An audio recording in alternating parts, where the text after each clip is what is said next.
again, everybody. It's Todd Sturridge, the Horror Nerd, here at New Jersey HorrorCon and Film Festival in Edison, New Jersey. It is the first day of the convention. I am having a blast. I get to talk to so many cool people. You can see all the banners behind me here. We're just having a blast.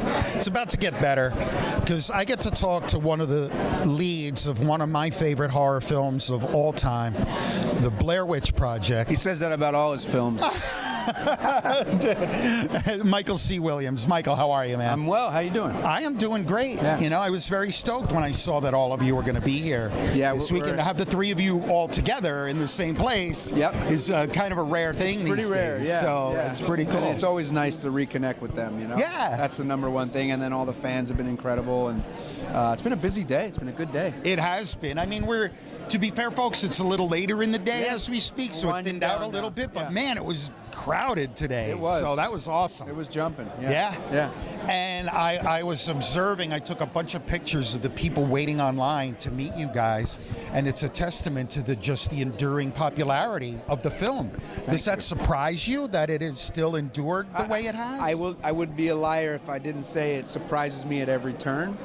You know, last year was our 25th anniversary, so we did a few cons, and you just wouldn't, I wasn't sure what to expect. This being so close to Manhattan, I thought, it'll probably be, you know, fairly slow, and it was crowded. It was crowded, and people, it's so humbling to continually hear people step up in line like, hey, this is where I was when I saw the movie, this is how it impacted me, and thank you so much. So, yeah, it's surprising every time. Yeah. Awesome.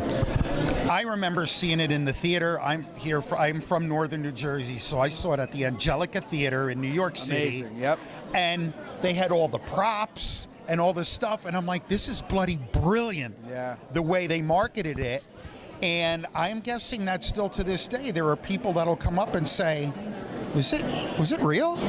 Is that true? A few folks have brought their kids today, so 15, 16, and they had recently seen the film within the last couple of years, and they tell their kids, like, this is real, and the kids buy it. And then obviously, like, once the film's over, they start looking at it and say, it's not real. But the fact that it still stands up to a new generation, I think, is a testament to not necessarily what we did, but partially that, and partially the times and the style in which we shot it, and you know, all the improv we did and stuff. It's nice to hear from a 15, 16-year-old, hey, this still stands up. Yeah. My daughter is going to be 20, and she's start getting caught up on like all the horror movies that like I sort of came up with and enjoyed. And she recently watched it, and she's like, Dad, you weren't kidding. That movie's really creepy. Awesome. And I'm like, yeah, it is. Yeah. You know? And just, you know, and then we just spoke before the camera rolled about my friend Matt Blasi wrote a book about the making of the Blair Witch. And when you think about the shotgun approach and the way you guys went about it, to me, it's just amazing. Yeah. So thank you. Yeah. Thank you. And it sort of kicked off the whole found footage. I think craze, unintentionally you know? did. Yeah. You know? And what I love about it is it does it right. And what I mean by that is found footage I love the found footage genre. But it's so hard to do it right because it gets to a point where it's like you're running for your life. Why are you still carrying a film camera? Yeah, I mean, look, you know? all that credit goes to Heather because her character had to maintain the steadfast desire to continue to roll. And the way she portrayed that character, you believe that that's the type of personality that would continue to roll it. Mm-hmm. Later, brother. You know what I mean? Yeah. So, she had to validate why I continue to, as I'm telling her, turn the camera off, she's still persistent in rolling. So, yeah, it's a good point. And it has to work because otherwise there's no movie. So you have to keep rolling, but you'd have to validate that as the character, let alone as the actor.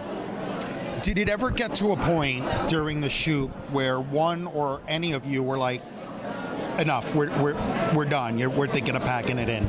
Well, there was one night that we had to reshoot the whole day because it poured the entire day. I don't know if it was day 3 maybe. And what happened was the rain slowed everybody down so much. The only thing we didn't carry with us was the tent. So the filmmakers would set up the tent before we would get to it. Gotcha. And then we would pretend to set it up. Take some shots of it, right? And we got to the tent, and there was 3 inches of water in the bottom of the tent. It was still pouring rain. We had walkies that we could contact the directors in case somebody broke a leg or something. Sure. So we contacted them. The term was bulldozer, which was we're gonna stop because it's unsafe.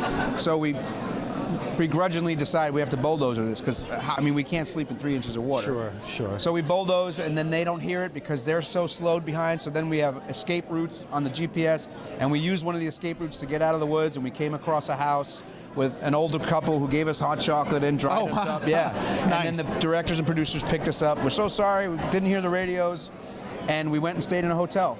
And it's supposed to be, if you bulldozer it, that the project was done, that it was never going to come back. And then they said, look, no showers, you're dried, sleep in the hotel, don't talk to any of us too much, and we'll get up in the morning and we'll start day 3 over, whatever the day was. So actually we did kind of abandon it for about 12 hours, which is a very little known fact, but kind of cool that it happened. Okay, very cool. Yeah. Thanks for sharing that. Sure. Yeah. So what are you up to these days? You working on any new projects? I have a What are you film doing? out there called Ghost Game you can check out. It's on Prime and it's on, I guess, Apple, anywhere you stream movies. I made that film with Jill Gevergizian from The Stylist. Okay, sure. It's her sophomore film, small indie, about a haunted house, but people inside the house filming people inside the house. So they're sort of, what do they call it, like ghosting, Okay. basically, or frogging. I did that actually in Maryland. Ed Sanchez executive produced it. He's the director of Blair Witch. But I act part-time. I have my SAG card. I still work, but I'm an educator now. So most of my years as an educator. And I run a small studio where I teach and coach actors. Nice. Yeah. Very cool. I always love hearing like people who are either moved on from acting completely or are doing it part-time, like what new careers they moved into. Yeah, It's always like, fascinating. probably 15 years where I just stopped altogether, and I am passionate about education and kids and working with kids and helping. I'm a counselor, and I had a lot of help growing up. So once I felt comfortable, like, okay, I think I can probably do both. And in the summer times, like, I'm able to shoot stuff. Right. Because educators are generally have some time off in the summer. But yeah, I'm Very nice. I'm grateful because I get to help people and I get to be creative. So it's not Nice. not a bad deal. Best of both worlds. Yeah. That's like me. I'm a cybersecurity consultant, but Okay. I also make indie horror films. Amazing. Yeah. So best Yeah. of both worlds, Yeah, man. exactly. Cool. Michael, thank you so much for a Thanks, few Todd. minutes of your time. Appreciate it, man. And just thank you for like bringing us horror fans this film. Thank you guys, horror fans, for continually talking about it and telling us your stories about it. Without you guys, we're not here. So thanks. Awesome. Michael C. Williams, everybody here at New Jersey HorrorCon and Film Festival. I'm the horror nerd, Todd Stewart, signing off. We will see all of you in the next interview.